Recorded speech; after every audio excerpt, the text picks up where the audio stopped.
साख बनाइए। मैं महसूस कर सकता हूं कि गांव में आसपास विचार कर रहे होंगे कि आसुरो रकड़ तो सुनतो तो है, हमारी वहां लोकल लैंग्वेज में बोलते हैं, मतलब ये बच्चा फरता ही रहा था, कुछ करता ही नहीं था, क्या है ये।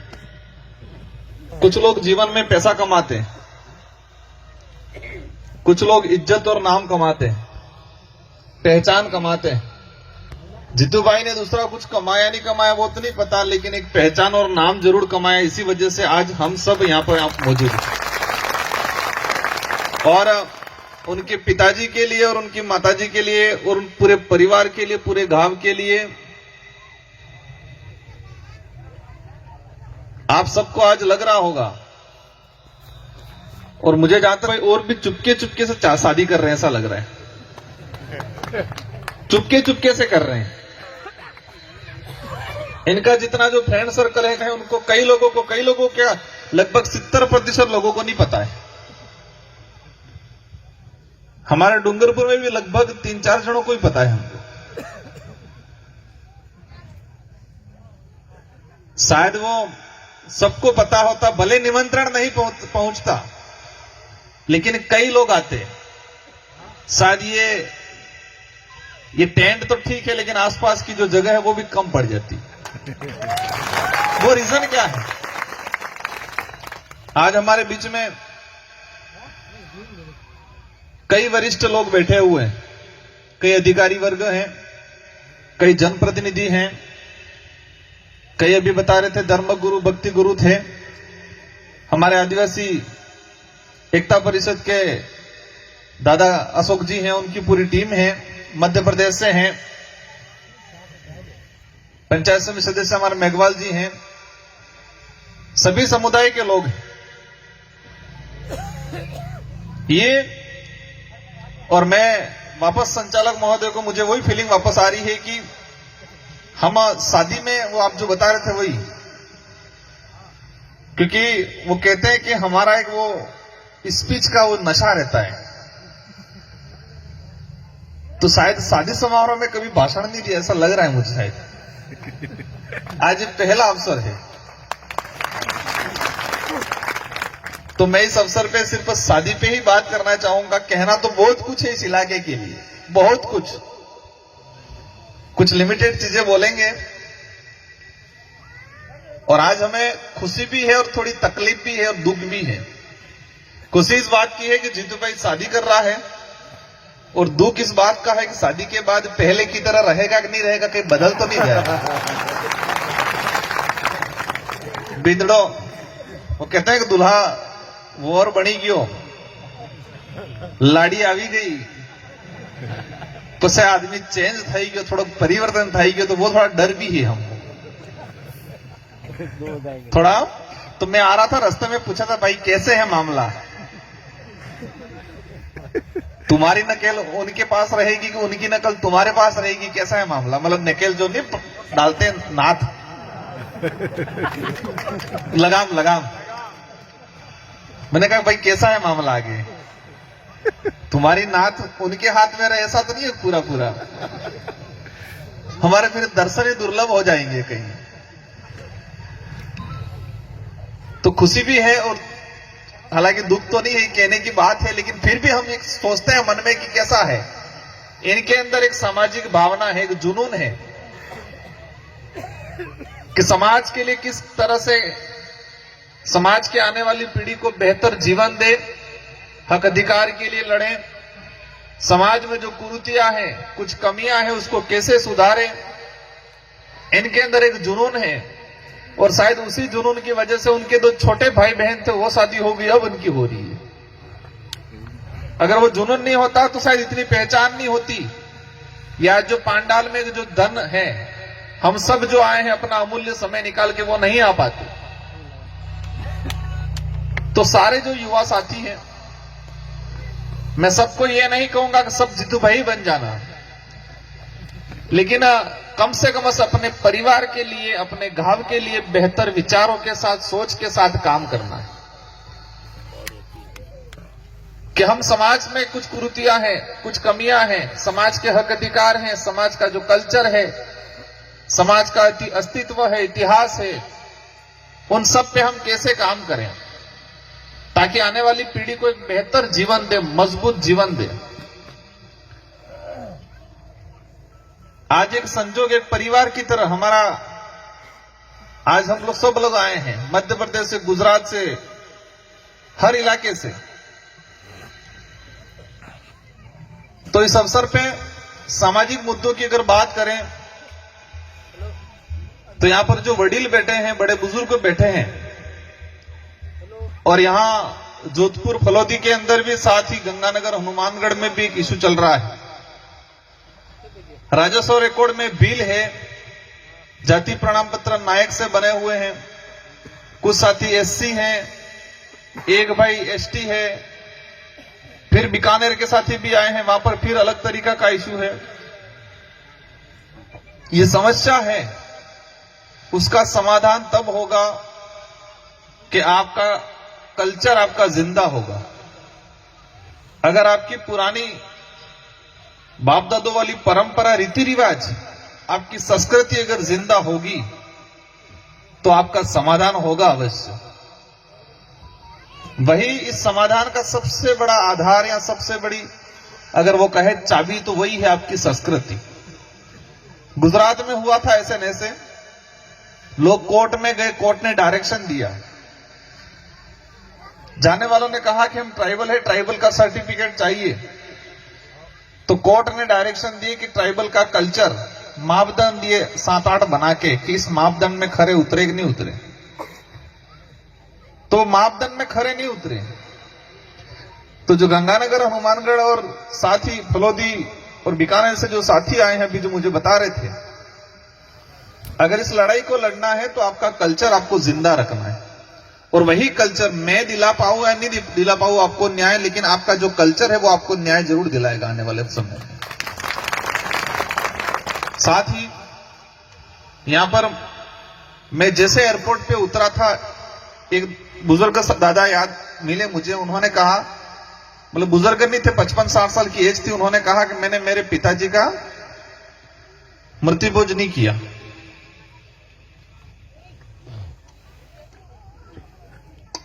एयरपोर्ट से जैसे उतरा मुझे बताया।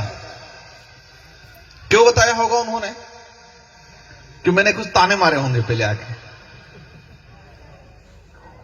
यहां इस इलाके में कैसे मुझे नहीं पता, लेकिन आसपास सुना है 5-5 लाख, 4-4 लाख मृत्यु भोज में इतना खर्चा हो जाता है। 5-5 लाख, 10-10 लाख। और कंपटीशन, इंसान तो अपनी जान से गया, वो प्रकृति में विलीन हुआ कि स्वर्ग में गया कि नरक में गया, वो तो मुझे नहीं पता। लेकिन जो पीछे जिंदा है उसको क्यों खत्म कर रहे हैं हम? पूरे परिवार को क्यों खत्म कर रहे हैं? जमीनें बेच के मृत्यु भोज। तो मैं काफी कार्यक्रमों में, क्योंकि मैं विधायक था इससे पहले से लगा के, मैं 2017 से इलाके में आना स्टार्ट किया और विधायक था, उस दौरान भी 3-4 बार आया। तो मैंने इस चीज को लेके कई बार कहा था, और मैं ही नहीं, कई ऐसे लोग होंगे, सभी साथियों ने, जो वरिष्ठ लोग, जो समाज में काम करने वाले, जो इस बात को समझते होंगे, इसका नुकसान क्या है उसको समझते होंगे, उन्होंने भी ये बात बोली होगी। और मैंने भी एक बार कड़वी बोली थी। मैं जैसे एयरपोर्ट से आया तो मिलते ही उन्होंने कहा, मैंने मेरे पिताजी का मृत्यु भोज नहीं किया। समाज ने, थोड़ी परिवार वालों ने गालियां जरूर दी, लेकिन मैंने नहीं किया। तो मैं उस भाई को धन्यवाद देना चाहूंगा पूरे मंच के माध्यम से कि आपने शुरुआत की है। बिल्कुल खत्म कर दो ये नहीं कह रहा हूं मैं, क्योंकि फिर आप कहोगे, एक तरफ कह रहे हो हमारी संस्कृति बचाने का, परंपरा बचाने का, और दूसरी तरफ कह रहे हो मृत्यु भोज बिल्कुल खत्म कर दो। अपने उधर भी करते हैं, गुजरात में भी करते हैं, महाराष्ट्र में भी करते हैं, मध्य प्रदेश में भी करते हैं, लेकिन खर्चा नहीं करते इतना। एक लिमिटेड चीज जो जरूरत है हमारे कल्चर या हमारे जो विधि विधान है उसको अपनाने का जरूरत है, उसी में कर लो। बाकी 6-7 लाख 8 लाख रुपया खर्चा करके जमीन गिरवे, जमीन बेच के मृत्यु भोज वाला अपन को नहीं करना चाहिए। सेकंड चीज, रिजर्वेशन की जब बात आती है तो इस इलाके में जो डीटीएस की जो डिमांड चल रही है, जब मैं विधायक था उस दौरान एक बार मैंने विधानसभा में अवश्य उठाया था इस बात को। आप सभी मिलके, क्योंकि अभी दो रास्ते हो गए, पहले डीटीएस का था, अब ये सुप्रीम कोर्ट का जो जजमेंट आया कोटे में, कोटा वाला, तो दो अलग अलग लाइनें चल रही है। तो बैठ के आप सही डिसीजन कर लो कि हमें कौन सी रास्ते पे चलना है, कौन से रास्ते पे चलना है और उस लड़ाई को कैसे लड़ना है। और उस लड़ाई में आप सब बैठ के डिसीजन कर लेना। उस लड़ाई में हमारी ओर से जितना हो सकेगा इतना पूरी मदद करेंगे आपको इस इलाके की।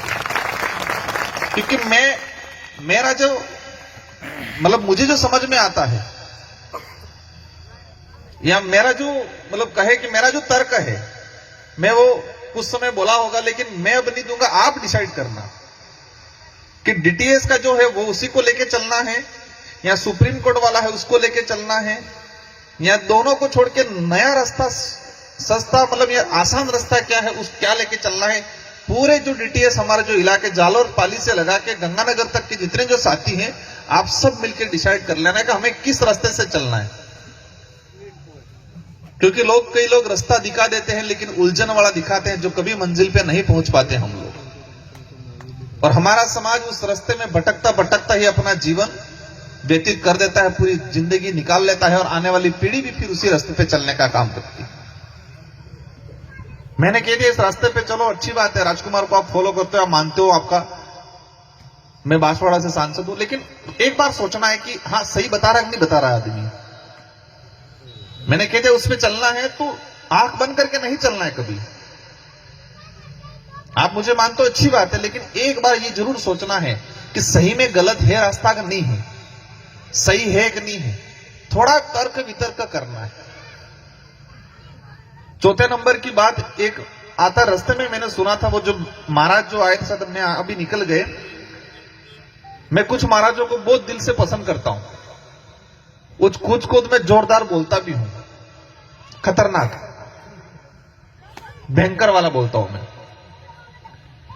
लेकिन ऐसे लोगों को मैं सलाम करता हूं, प्रणाम करता हूं कि ये लोग एजुकेशन पे काम कर रहे हैं, लाइब्रेरी खोल के दी है, और ये सुना है कि 4, 5, 10, 15 लड़कों को आरएस की तैयारी करवा रहे हैं।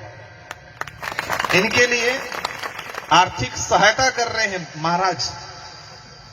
मेरे हिसाब से सबसे बड़े गुरु वही हैं कि जिस क्षेत्र में रह रहे हैं, जिनके उनके भगत अनुयायी हैं, उन भक्तों के बच्चों को नशे से दूर रखने का, उन भक्तों के बच्चों को शिक्षा के रास्ते पे चलने का और आरएसआईएस की तैयारी कराने का अगर वो सहयोग कर रहे हैं, तो मेरे हिसाब से इस इलाके में इनसे बड़े महाराज कोई नहीं हो सकते। यही भगवान है मेरे हिसाब से, ऐसे लोग ही भगवान होते हैं। मैं इस रास्ते पे ज्यादा नहीं चलने जा रहा अभी, क्योंकि फिर क्या गाड़ी आगे चल जाएगी तो कुछ और ज्यादा आगे चली जाएगी। तो इन्हीं शब्दों के साथ पुनः आज इस शादी के अवसर पे हमारी माताएं बहनें, जितने जो बाराती, अपन सब बाराती आज यहाँ, कोई अतिथि, कोई नेता, कोई वरिष्ठ कुछ नहीं, हाँ है ठीक है थोड़े बहुत, लेकिन आज सब बाराती है। अपन हम बारात में जाएंगे, शांतिपूर्वक जाएंगे, और शांतिपूर्वक आराम से जाना है, कहीं भी भीड़ भाड़ हो इधर इधर नहीं होना है, और किसी प्रकार का नशा पत्ता नहीं करना है। अब इधर बारात का क्या ट्रेंड है मुझे नहीं पता है, तो कई जगह बारात में ट्रेंड रहता है कि बारात में जाओ तो टाइट, मतलब थोड़ा कड़क होके जाओ, तो अपने ये कड़क होके अपन को नहीं जाना है, शांतिपूर्वक जाना है, अनुशासित होके जाना है। अपने संस्कृति, अपने परंपरा जो गीत होंगे, मैं यहां पर आया हूं, मैंने कोई गीत सुना नहीं है। गाते हैं? महिलाएं गाती कि नहीं गाती है? हाँ, तो मैं आया तब से मैं विचार कर रहा हूं, कोई गीत नहीं गा रहा, हमारे जोरदार जोरदार गीत गाते हैं। गीतों में बहुत कुछ ताने भी मार देते हैं, गालियां भी दे देते हैं, पूरा उतार देते हैं। तो यहां पर भी गालियां मत देना, लेकिन थोड़े बहुत जरूर सुना देना। इन्हीं शब्दों के साथ धन्यवाद, आभार, और जीतू भाई को पुनः शादी की हार्दिक शुभकामनाएं। और शायद कहीं सुन रहे होंगे तो मैं उम्मीद करूंगा कि पहले वाला जो जीवन था थोड़ा सा कम करना, लेकिन बिल्कुल खत्म मत कर देना। बहुत बहुत शुक्रिया आदरणीय सांसद महोदय राजकुमार जी। एक बार जोरदार तालियां बजाएं राजकुमार जी के लिए। पुनः आपका बहुत बहुत आभार। एक यहाँ पर वर्तमान सरपंच साहब भी और पूर्व सरपंच साहब दोनों को धन्यवाद देना चाहूंगा। आपने यहाँ छोटी मोटी व्यवस्था कराई, उसके लिए पुनः मेरी ओर से धन्यवाद। बहुत बहुत धन्यवाद राजकुमार जी रोत। एक बार पुनः आप सभी का धन्यवाद। एक और ऐसी शख्सियत जिसमें दो चीजें कही, एक दो बार बार कल्चर की बात कर रहे थे। मैं आवाना सिंगाना कहना चाहिए संस्कृति है कि ये अपनो जो पहनावो, अपना कपड़ा, अपनो जैसे चूड़ा हो गया, बंगड़ी होगी, गहनो हो गयो, ये धीरे धीरे विलुप्त हो रही है। टेटो खमीस साफो हमें साफे वाला देखो गिना चुना मिल रहा है, कोई पहरे है तो शौकिया तौर में ये ने कीकर बचाना वे ने ले भी काम करे। एक बार रुक जाए, मैंने आपको पहले बता दिए सेल्फी वाले लोगों सर यही है 2 दिन तक आप यहाँ कोई व्यवस्था व्यवधान नहीं करें, एक साइड में बैठ जाए, वॉलेंटियर लोग ध्यान रखें। अब और आदरणीय राजकुमार जी मैं आपका ध्यान चाहूंगा, ये पूरा क्षेत्र पूरा पश्चिमी राजस्थान एक ही डिमांड लेके चल रहा है, डीटीएस से डीटीएस से। आप चूल्हा चौकी करते हुए माता से पूछोगे, बकरियां चराते हुए गवार से पूछोगे, खेती बाड़ी करते हुए किसान से पूछोगे, या फिर नौकरी पैसा है समझदार कह रहा हूं मैं, मतलब नौकरी करना